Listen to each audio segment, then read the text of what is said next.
मुद्दा असा आहे की ते जरांगेंचे कार्यकर्तेच होते याचा दावा कुणी केलाय का?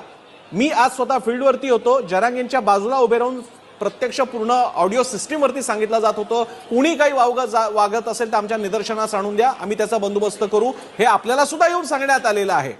म्हणजे तिकडच्या कोणत्याही गोष्टीचं काही वावगं घडत असेल तर त्याचं सगळा जो काही बंदोबस्त करायचा आहे त्याची जबाबदारी जरांगेंचे आयोजक सहकारी करतायत. पुढची गोष्ट म्हणजे ती घटना ही इतकी मोठी करून दाखवली जाते की जणू काही तालिबान अवतरलंय. म्हणजे छत्रपती शिवाजी महाराज टर्मिनस आणि आझाद मैदानाच्या बाजूला घोड्यावरती बसलेले तालिबानी बंदुका घेऊन जात आहेत की काय, असं चित्र तयार केलं जात आहे. असं नाहीये. तिकडे आजही रेल्वे वगैरे व्यवस्था सुरू आहे. जेवढा ताण यायचा तेवढा आलेला तेवढा येत नाही का आपल्याकडे? यापुढे आपले कार्यक्रम झाले नाहीत का? आझाद जेव्हा दिल्लीच्या जंतर मंतरवरती अण्णा हजारेंचं आंदोलन सुरू होतं तेव्हा नव्हता का ताण आला त्यांच्यावरती? सगळ्यांनी कव्हर केलेले त्याचे पण अनुभव आहेत.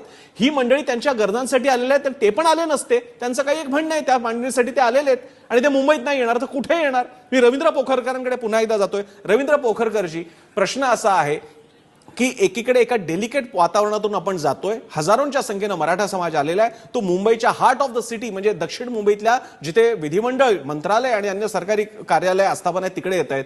अशा प्रकारे वातावरण करून काही एक वावगं घडावं अशाच प्रयत्न चाललाय का? राडा प्रसन्नजी कशाला म्हणतात? म्हणजे